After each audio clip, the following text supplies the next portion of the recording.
Hello guys, welcome back to the channel. तो अभी हम पढ़ने वाले हैं इन्वामेंटल स्टडीज़। ये एक नया सब्जेक्ट मैं स्टार्ट कर रही हूँ। तो इसमें हम एमडीयू के सिलेबस के अकॉर्डिंग चलेंगे और हम ये वाली बुक प्रेफर करने वाले हैं जिसके अकॉर्डिंग इसमें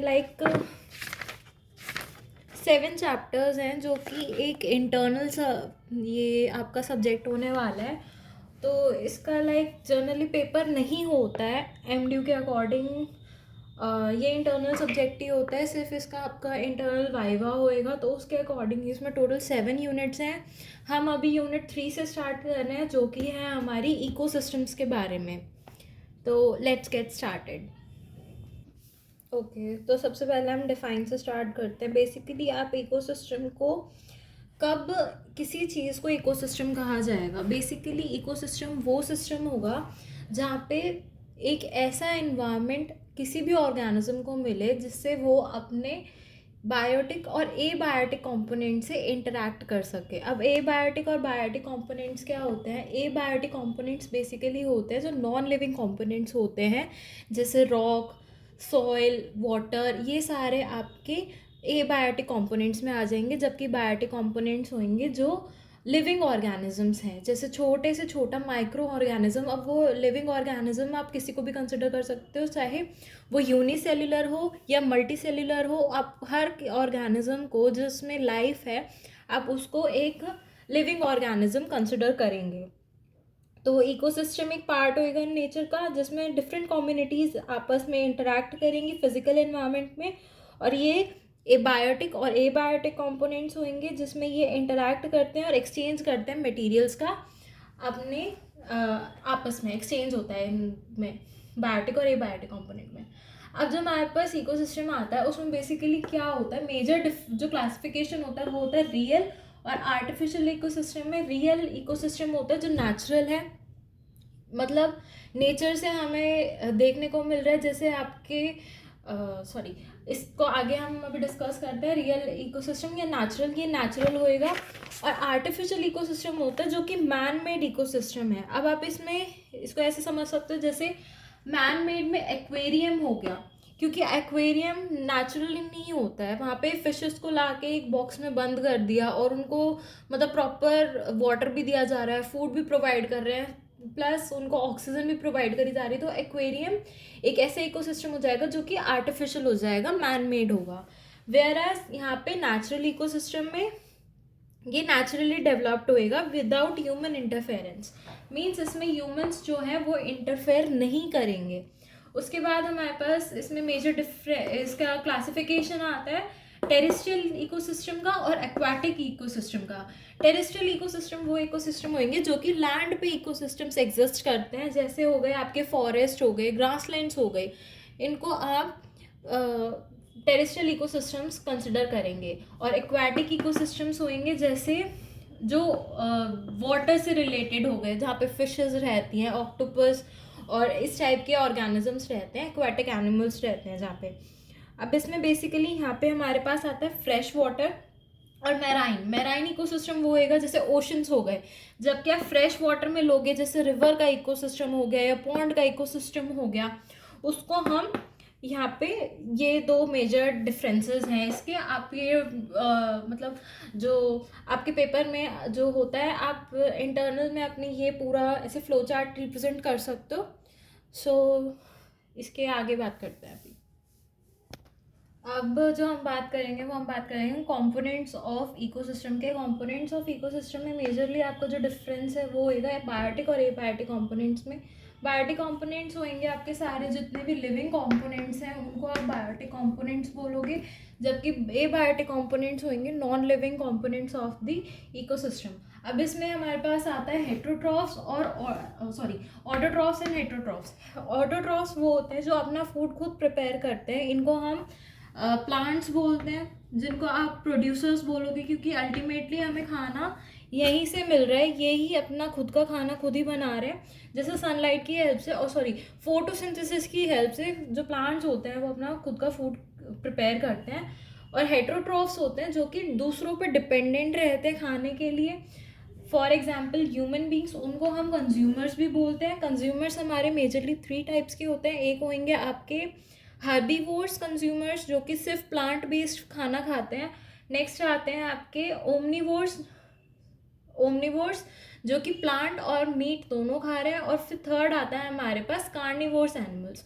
कार्निवोर्स एनिमल्स वो एनिमल्स होते हैं या वो कंज्यूमर्स होते हैं जो कि सिर्फ मीट और फ्लैश बेस्ड फूड खा रहे हैं, मीन्स किसी और ऑर्गेनिजम्स पे डिपेंडेंट रहते हैं वो अपने खाने के लिए।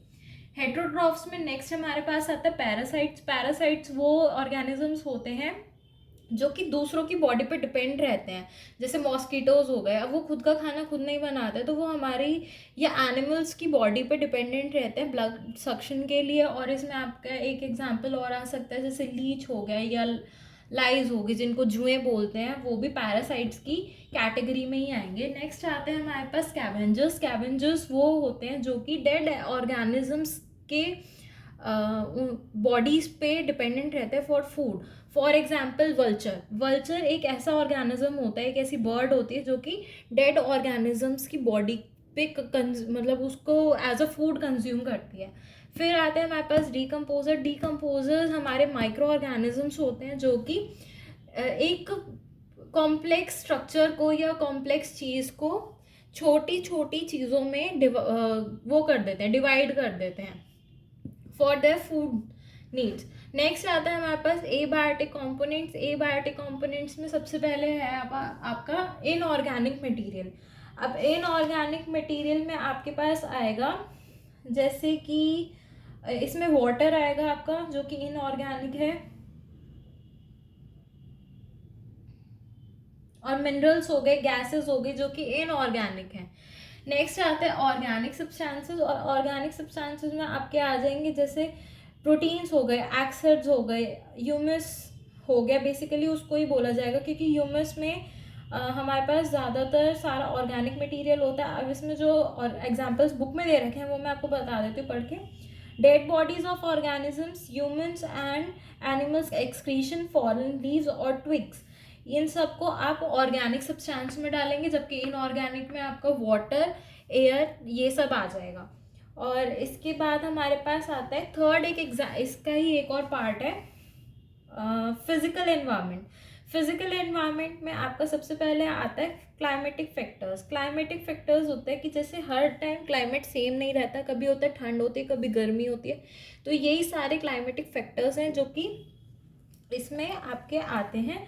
और उसके बाद आता है टेम्परेचर। टेम्परेचर भी एक मेजर रोल प्ले करता है। उसके बाद ह्यूमिडिटी, विंड, बस इसमें यही है। ये टॉपिक यहाँ तक है, इसको आप इलेबोरेट कर सकते हो with the help of flow chart. आप इसको मतलब जैसे यहाँ पे मैंने सिर्फ हेडिंग्स लिख रखी हैं, आप इसमें एक एक डिफाइन लिख सकते हो एक एक लाइन के, जिससे कि इलेबोरेट हो जाएगा और आपको मतलब लाइक अच्छे मार्क्स मिल सकते हैं। ओके, नेक्स्ट हमारे पास आता है trophic levels. Trophic levels basically आप कैसे डिफाइन करोगे कि ना, जैसे हम जो मेजर हम सोर्स ऑफ एनर्जी लेते हैं हर किसी ऑर्गेनिज्म के लिए और प्रोड्यूसर्स के लिए, प्लांट्स के लिए भी, वो हम सनलाइट को लेते हैं। तो सबसे पहले क्या होता है, जो सनलाइट की जितनी भी एनर्जी है वो सारी हमारी प्रोड्यूसर्स के पास जाएगी, प्लांट्स के पास जाएगी, और उसके बाद जो एनर्जी इसकी सन की होएगी और इसकी प्रोड्यूसर्स की भी एनर्जी सारी कंबाइन होकर हमारे पास हर्बीवोर्स एनिमल्स के पास जाएगी। जैसे जो एनिमल्स प्लांट्स को खाएंगे वो इन दोनों की एनर्जी को ऑक्यूपाई कर लेगा, सॉरी ये वाला। और इसके बाद फिर क्या होगा, जो कार्निवोर्स होंगे। अब कार्निवोर्स हमारे पास यहाँ पे मैंने डिग्रीज मेंशन कर रखी हैं। ये फर्स्ट लेवल, फर्स्ट डिग्री का कार्निवोर्स है, मींस जो सबसे पहले हर्बीवोर्स एनिमल्स को खाएगा। अब हम इसमें एक एग्जांपल ले लेते हैं, जैसे सन हो गया, सन ने एनर्जी दी प्लांट्स को खा लिया डियर ने फॉर एग्जाम्पल। और मैं यहाँ पे बोल रही हूँ कि डियर को एक छोटे कार्निवोर्स एनिमल ने खा लिया, फॉर एग्जाम्पल फॉक्स ने खा लिया। अब फॉक्स को हम बोल रहे हैं कि सेकेंडरी कार्निवोर्स एनिमल ने खा लिया, लायन ने खा लिया। तो अब इसमें क्या होएगा, इन दोनों की एनर्जी गई हर्बीवोर्स एनिमल्स के पास, हर्बीवोर्स की, और इन तीनों की कंबाइन होकर एनर्जी गई कार्निवोर्स एनिमल्स के पास जो कि था हमारी फॉक्स, और 4 लोगों की एनर्जी गई फिर कार्निवोर्स जो कि था लायन, उसके पास गई। और फिर सबकी एनर्जी कंबाइन होके लायन की डेथ होने के बाद जब उसकी बॉडी को कोई और ऑर्गेनिज्म खाएगा, जैसे वल्चर ने खाया, तो सारी जितनी भी एनर्जी होगी वो सारी इसके पास जाएगी। तो इन्हीं को ट्रॉपिक लेवल्स बोला जाता है। तो इसमें हम प्रोड्यूसर्स को ट्रॉपिक लेवल 1 पे पुट करते हैं हर्बीवोर्स एनिमल्स को ट्रॉपिक लेवल 2 पे, इसको ट्रॉपिक लेवल 3 पे, और इसको ट्रॉपिक लेवल 4 पे, इसको टॉपिक लेवल 5 पे पुट किया जाता है। अभी ये जो चीज़ मैंने आपको बताई सेम एप्लीकेबल होता है फूड चेन पे भी। अब फूड चेन मैं आपको एक बार रीड कर देती हूँ कि एक्चुअली इसकी डेफिनेशन होती क्या है। The transfer of food energy in an ecosystem from autotrophs through a series of organisms by the process of eating and being eaten is known as food chain. अब food chain जो होएगी हमारी, वो सबसे पहले तो एक ऐसा प्रोसेस होएगा जिसमें एक एनिमल दूसरे एनिमल को खा रहा है और उससे एनर्जी का ट्रांसफ़र हो रहा है। अब जो हमारी फूड चेन होती है वो यूनिडायरेक्शनल होती है। यूनिडायरेक्शनल का मतलब है वो एक ही डायरेक्शन में चल रही है। इसका ये मतलब नहीं है कि मतलब जो ये है ना, मतलब इसको ये ही खाएगा, हर्बीवोर्स को हमेशा कार्निवोर्स ही खाएगा। ऐसा नहीं होगा कि कार्निवोर्स को हर्बीवोर ने खा लिया। ये कभी भी इस डायरेक्शन में नहीं चलेगा, हमेशा एक ही डायरेक्शन में चलेगा। मीन्स बैक डायरेक्शन इसमें अलाउड नहीं होता है फूड चेन में, सबसे पहली बात। और जितनी छोटी फूड चेन होएगी वो इतनी ज़्यादा वो करेगी, क्या बोलते हैं, एनर्जी को प्रोवाइड करेगी। फिर आता है कि जो ओमनीवोर्स एनिमल्स होते हैं उनके पास सबसे मैक्सिमम लेवल ऑफ एनर्जी जाती है। जैसे हमारे पहले वाले एग्जाम्पल में सबसे ज़्यादा एनर्जी कंज्यूम कर रहा था वल्चर, क्योंकि वो टॉपिक लेवल 5 पे पुट था इसलिए। और इसके बाद हमारी आती है काफ़ी सारी फूड चेन। एक मैं एग्जांपल दे देती हूँ आपको। एक मैं टेरेस्ट्रियल फूड चेन का एग्जांपल दे देती हूँ, मतलब जो आपकी लैंड पे जो ऑर्गेनिजम्स रहते हैं उनकी एक फूड चेन। और एक मैं आपको एग्जांपल दे देती हूँ एक्वाटिक फूड चेन का, जो कि उसमें पानी में रहते हैं एनिमल्स, उनकी फूड चेन का एक एग्जांपल दे देती हूँ, उससे आपको ज़्यादा क्लियर हो जाएगा।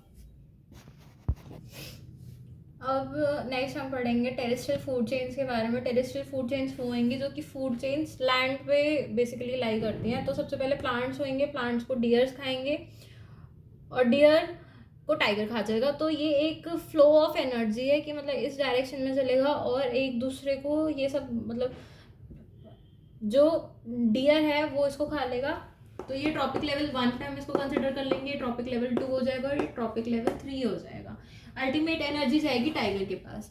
और सिमिलरली हमारे पास यहाँ पे एक्वेटिक फूड चेन, जिसमें हमने सन लिया है, सन की सारी एनर्जी जा रही है एल्गी के पास। एल्गी एक टाइप ऑफ एक्वेटिक हम प्लांट कंसिडर कर रहे हैं जिसको हार्बीवोर फिश खा लेगी, जो कि लाइक वेजिटेरियन फिश है, वो खा लेगी इसको।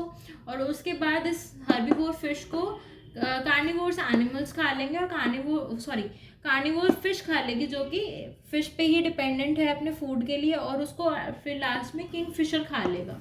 तो यहाँ पे सबसे ज़्यादा लेवल ऑफ सबसे ज़्यादा एनर्जी जो है वो किंग फिशर के पास जाएगी। और ये ट्रॉपिक लेवल 1 एल्गी हमारा, हर्बीवोर फिश आएगी ट्रॉपिक लेवल 2 पे, कार्निवोर फिश आएगी ट्रॉपिक लेवल 3 पे, और किंग फिशर हमारा आएगा ट्रॉपिक लेवल 4 पे।